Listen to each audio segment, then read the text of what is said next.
Muy buenas tardes, gracias por reencontrarnos como cada semana aquí en Canal Metro para hablar de política, producción y trabajo. En este espacio de información y reflexión que con Fanny Vega lo utilizamos para compartir con usted algunas ideas, algunas informaciones y a veces alguna opinión. En esta segunda mitad del año, un agradecimiento por acompañarnos una vez más. Una segunda mitad del año que tiene muchos temas en lo económico y en lo político. En lo económico, por lo menos, empezar a pensar que algunas situaciones que antes estuvieron como planchadas, como a la expectativa, ahora empiezan a tener algunos canales, se visualizan algunas soluciones. Una de esas situaciones que debería comenzar a movilizarse sería la situación del mercado inmobiliario, porque con esta decisión del gobierno de emitir una especie de certificados en dólares para la inversión en inmuebles, vamos a tener, Fanny, esta misma tarde a las 15:30 una reunión del Banco Central con la conducción de la Cámara Inmobiliaria Argentina y allí se va a terminar de discutir la reglamentación. Que es importantísimo para aquellos que están pensando en que si compran o si venden y que les den por lo menos los mecanismos, ¿no? Claro, perfecto, porque además pareciera que la expectativa del público sigue creciendo en esto. Es decir, que hay gente que tiene recursos, que aparentemente no sabe cómo canalizarlos o no tiene cómo exteriorizarlos en blanco y que quisieran orientarlos al mercado inmobiliario. Hay 1 millón de metros cuadrados disponibles, construidos en la ciudad de Buenos Aires solamente, y es un mercado que contradictoriamente, a pesar de que hay una oferta excesiva, los precios están altísimos. Te diría que 1 metro cuadrado en Almagro cuesta tanto como 1 metro cuadrado en Nueva York. Y eso es parte de la ilógica de una economía que tiene algunas alteraciones que de algún modo se tienen que corregir. No somos el único país donde ocurre esto. También Brasil y otros países latinoamericanos tienen así algunos nichos en el mercado inmobiliario donde los valores están sorpresivamente superiores a los de Nueva York, de Washington o de Miami. Pero aquí en Argentina tenemos que ver cómo funciona el CEDIN en el mercado. Y por ejemplo, Fanny, si vos quisieras comprar, ¿sabés cómo hacerlo? No, la verdad que no. Y no lo digo por mí en este caso particular. Hay muchos chicos jóvenes que por ahí necesitan comprar o un terreno, empezar con su primera casa, hicieron algunos ahorritos, se les empiezan a ir porque la inflación les incide. Pero para los que tienen terrenos, el plan de algún modo que alienta la posibilidad de construir su propia vivienda es este plan Procrear del gobierno. Para los que quieren comprar una propiedad nueva, hasta ahora con el mercado inmobiliario detenido, paralizado, tienen la herramienta que va a conocerse en el curso de esta semana en su reglamentación y va a tener aplicación a partir de dentro de un mes más o menos, porque ya se publicó en el Boletín Oficial la ley y va a tener aplicación un mes después, 30 días después de publicado en el Boletín Oficial. Pero vamos a darle una explicación a nuestros amigos, porque, por ejemplo, si vos querés comprar, supuestamente hoy tenés dólares. Bueno, a ver, ¿qué haría? Vas a una inmobiliaria, concertás un precio, te decidís, por ejemplo, si yo tuviera una oferta interesante, un departamento que pueda interesarte, vos decidís, quiero ese departamento. Seguro. Entonces, nos ponemos de acuerdo con la inmobiliaria, con el banco, con el escribano. O sea, nos ponemos de acuerdo comprador y vendedor. Exactamente. A través de la inmobiliaria. Exactamente. De ahí vamos al banco. Sí. Vos llevás los dólares, los depositas en el banco te da cedines, es decir, estos títulos en dólares para que puedas hacer una operación dentro de este marco legal que rige en este momento. ¿Y cuál sería el valor de ese dólar, digamos? Hasta ahí pensemos que vos llevas 100 dólares y te van a dar cedines por 100 dólares, por el equivalente a 100 dólares. Vamos a la operación, básicamente. Vos, por ejemplo, llevas los dólares, te dan cedines. Entonces, yo me siento en una mesa con vos y firmo una escritura a tu nombre. Esa escritura sería una escritura simple. ¿Por qué? Porque yo, entre tanto, vos me estás dando cedines, que son papeles, son títulos en dólares. Y yo quisiera tener dólares, por ejemplo. Entonces, ¿qué hago? recibo tus cedines, voy a la caja del banco, recibo los dólares en efectivo, va a ser así, en efectivo. Entonces ahí firmamos la escritura definitiva y cada uno se va feliz a su casa. Si yo quisiera llevarme pesos en el momento de cambiar los dólares esos que he recibido de vos, tendría que, si lo hago en el momento, tendría que recibir una cotización del dólar al tipo de cambio oficial. Si quisiera tener una mejor cotización por esos dólares en pesos, tendría que hacer una operación de 24, 48 horas en esto que se da en llamar el dólar liquid, que es una operación hecha en Argentina, pero sobre títulos en el exterior, que uno compra y después recibe una cotización del dólar que está a mitad de camino entre el dólar oficial y el dólar blue, el dólar que es paralelo. Convengamos que aquí, en estas operaciones en dólares, se va a meter la mayoría de la gente que ha tenido capitales probablemente en otros lugares y que está aprovechando la oportunidad de un blanqueo. Y exactamente por ese tipo de situaciones es que en estas horas hay discusiones para que la reglamentación de la aplicación de la ley que permite las operaciones con cedines permita también exteriorizar de algún modo capitales que hasta ahora no han sido declarados. Seguro. Bueno, esta es una semana especial también y después de hablar de estos temas económicos queremos saludar a los periodistas en su día porque el 7 de junio es el Día del Periodista. Es un día en el que podemos celebrar en algunos casos con alegría porque estamos activos, porque estamos vivos y porque amamos nuestra profesión. También es un día para recordar. Y tenemos muchos colegas que recordar. En estos últimos días hemos perdido físicamente a dos colegas entrañables de nuestra actividad del periodismo, Alicia Capelletti y Enrique Bugatti, que fue un personaje importante en la cobertura de la política desde la sala de periodistas de Casa de Gobierno. Pero también hay otros periodistas que recordar. Y algunos son aquellos que han desaparecido y de los que pocos recordamos. Entonces, el viernes a las 3 de la tarde allí en las veredas frente al diario Clarín se van a descubrir unas baldosas recordatorias de algunos nombres de periodistas que están desaparecidos. Lo mismo se va a hacer el 12 de junio frente al diario La Nación, porque hay periodistas que más allá de la última dictadura también fueron víctimas del terrorismo de Estado en otros gobiernos militares anteriores. Entonces, esto creo que es justo homenaje, porque también cuando homenajeamos la memoria de un periodista estamos, sin duda, homenajeando no solo la libertad de expresión, sino la libertad última del hombre, que es la libertad de estar con vida, de ejercer sus derechos y poder expresarlos sin miedos, sin temores. Rápidamente nos vamos a la pausa, enseguidita nada más retornamos.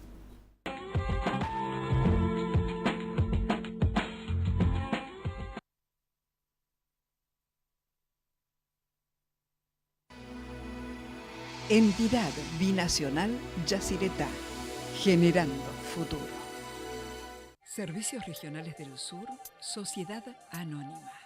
Trabajamos integrando comunidad y empresas.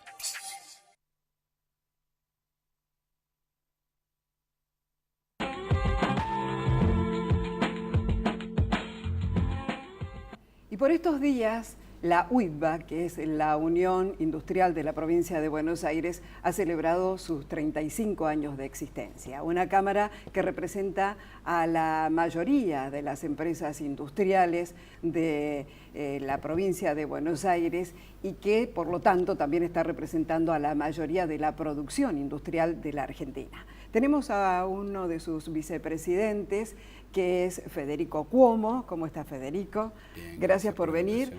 ¿Qué ha sido el símbolo de estos 35 años para ustedes? Y en el caso particular tuyo, que sos uno de los empresarios jóvenes que está también incluido dentro de lo que es la comisión directiva. Mira, para nosotros siempre decimos, ¿no? Son 35 años de continuidad, de coherencia. La Unión Industrial de la Provincia de Buenos Aires es una cámara que defiende el 50% de la industria del país, ni más ni menos. Y en ese sentido, Tenemos, digamos, en el 78 arrancó la Unión Industrial y se hizo todo un trabajo de creación de la Unión Industrial, y a partir de la mitad del año 90 más o menos se empezó a darle un lugar de participación a las pymes y sobre todo a los territorios, a los municipios del interior de la provincia, lo cual entra, digamos, en lo que nosotros ya como jóvenes, que fue en el año 2000, al principio del año 2000, se empezó a dar participación a los jóvenes con esta lógica, ¿no?, de una provincia integrada que pueda explotar bien a todas sus regiones. Así que muy bien, estuvo el gobernador, estuvo el ministro de Producción, el ministro de Trabajo. Porque digamos que la UIPA tuvo su celebración de los 35 años hace pocos días, el miércoles de la semana pasada. El miércoles, sí. ¿Y hubo cuántos? 600 empresarios allí más o menos. Sí, 500 dirigentes de toda la provincia. Pero para darle una idea a la gente tenemos que precisar que ustedes reúnen a unos 35.000 industriales de toda la provincia de Buenos Aires. Sí, sí.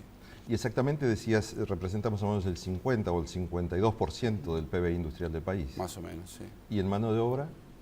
Y en mano de obra te diría un poquito más todavía. Es un 55, un 58%. De la mano industrial nacional, el 55% está empleada en la provincia de Buenos Aires. Está empleada en industrias que están representadas en la Unión Industrial de la provincia. Que están representadas allí. Y en el caso particular de Avellaneda, que es la zona de donde estás y que ocupás, ¿qué cargo dentro de la Unión Industrial? Presidente de la Unión Industrial de Avellaneda. Avellaneda en sí siempre ha sido como una especie de lugar a cielo abierto donde todas las fábricas están allí incluidas, que son las que fueron saliendo del cordón de la ciudad de Buenos Aires para traspasar y llegar a la provincia. ¿Qué representa ahora la Unión Industrial de Avellaneda?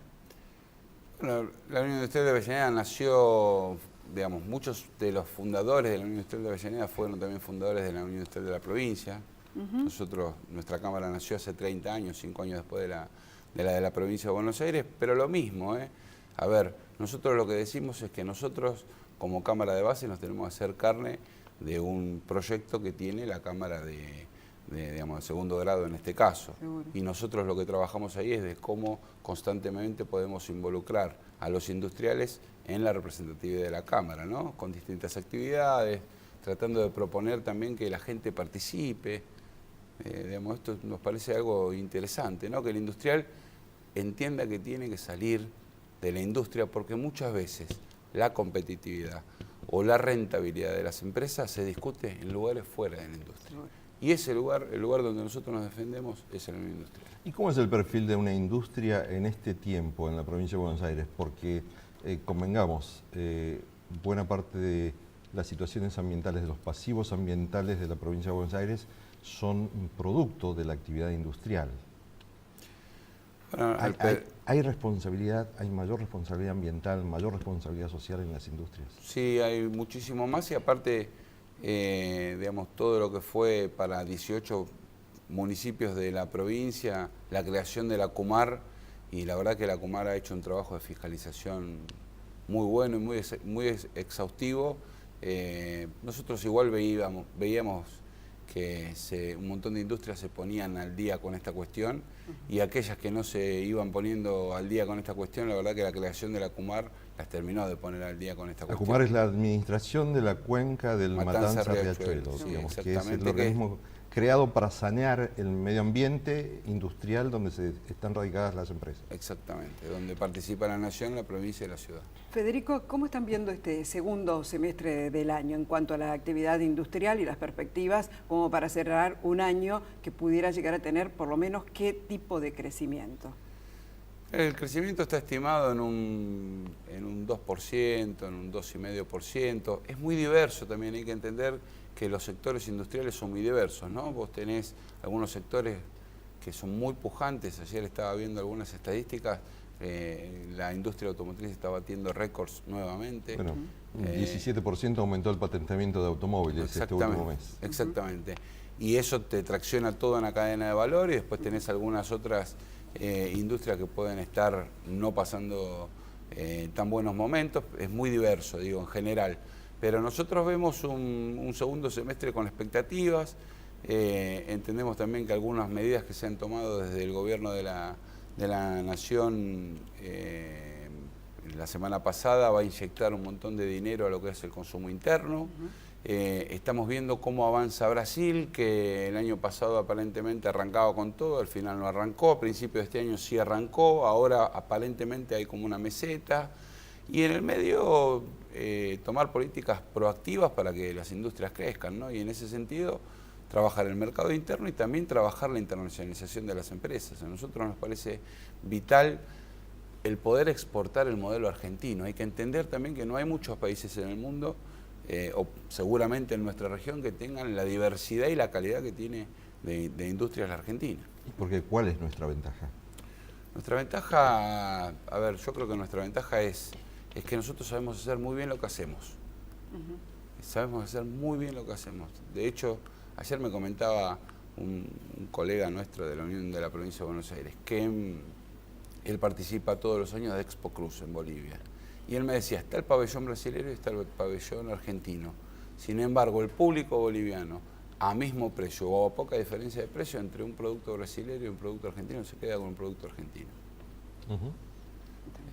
Bueno, empieza a hablar mejor de nosotros entonces, que vayamos teniendo este valor. No, pero esto es histórico, esto es histórico. La industria argentina la verdad que ha dado, y es líder en un montón de cuestiones a nivel mundial. Ahora, ¿crees que es posible un proceso de internacionalización de las empresas argentinas, sobre todo la pequeña y mediana industria, que aparentemente tienen menos espalda económica para internacionalizarse? Yo creo que sí, yo creo que hay que trabajar, y ahí hay un buen desafío también para las uniones industriales, ¿no? Porque ahí lo que hay que articular fuertemente es lo público y lo privado. Nosotros trabajamos con el gobierno de la provincia de Buenos Aires para ver cómo aquellas pequeñas empresas, sobre todo, se les puede dar una mano para que empiecen a salir y empiecen a generar su giro de capital en lo que es su producto en el exterior.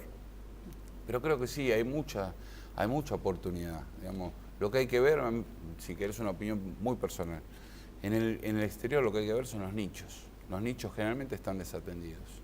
Y atendiendo todo esto, como última pregunta, ¿crees, Federico, como que realmente la industria va a crecer en la provincia de Buenos Aires este año al término del 2013? Sí, yo creo que sí. De vuelta, es muy diversa la provincia de Buenos Aires, es un mundo y un país en sí mismo, ¿no? La industria metalúrgica nos dijo acá que ellos crecerían este año un 4%. Sí, bueno, por eso nosotros estamos calculando una media de un 2 y pico, 2,5%, pero es una media. Tenés sectores que también están creciendo un 6, un 7, toda la cadena de vuelta, toda la cadena de automotriz. Está creciendo mucho los alimentos funcionales, por ejemplo. Hay muchas cadenas que están creciendo mucho por diversos factores. Y hay cadenas que se están viendo resentidas por algunos otros factores, pero bueno. Pero se está protegiendo el trabajo, por lo menos. Sí, se está protegiendo el trabajo. No se ve tampoco, eliminación de puestos de trabajo. Esto es real, esto lo tenemos nosotros chequeado con nuestras cámaras de base y con el Ministerio de Trabajo de la provincia. Alentador, Fanny, lo que nos dice aquí Federico Cuomo, así es que le agradecemos su presencia aquí en Política, Producción y Trabajo. Y con usted vamos a una breve pausa y seguimos aquí hablando de las cosas que a usted le interesan.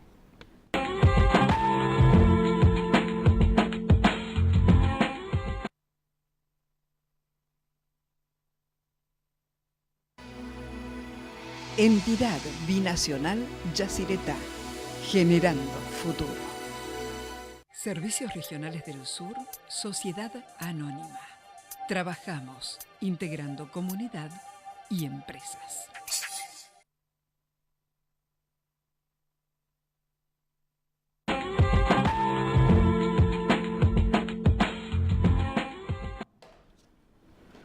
Seguimos en Política, Producción y Trabajo. Estamos aquí y, como le anticipábamos, tratando de abordar junto a Fanny Vega temas de aquellos que a usted le interesan.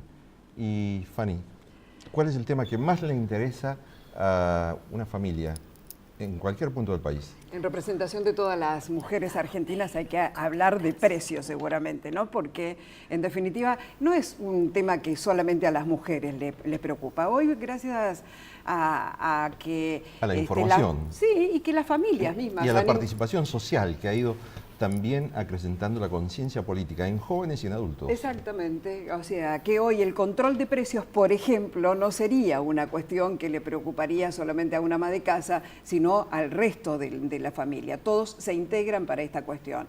Por eso es que tenemos una cierta expectativa de saber qué va a pasar con los acuerdos de precios y con los controles que paralelamente pueden llegar a instrumentarse o se van a instrumentar por estos días junto a organizaciones sociales. Tenemos aquí a Yolanda Durán, que es presidenta de la Cámara de Autoservicios Chinos, y a Inés Benati, gracias por estar aquí, que es presidenta de FEMUDECO, la Federación de Mutuales para la Defensa Organizada del Consumo. ¿Lo dije bien? Sí, pero lo que pasa es que FEMUDECO es el mail, es Federación Mudeco, pero en fin, siempre nos enlazan un poquito las dos cosas, ¿no? Pero correctísimo, sí.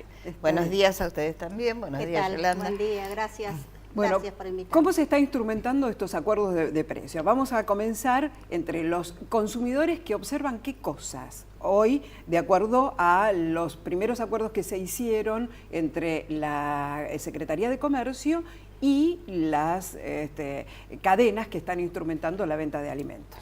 Bueno, justamente es eso, es una continuidad de lo que ya venía sucediendo. Acá esto empezó ya desde el mes de febrero, que se congelaron ahí todos los precios. Esto estuvo funcionando bastante bien, digo bastante bien, porque por supuesto ha habido ajustes. Hemos recorrido junto con la Subsecretaría de Defensa del Consumidor muchos de los grandes supermercados en distintos lugares del Gran Buenos Aires, de la capital federal, es decir que colaborando, ¿no es cierto?, las organizaciones de defensa del consumidor.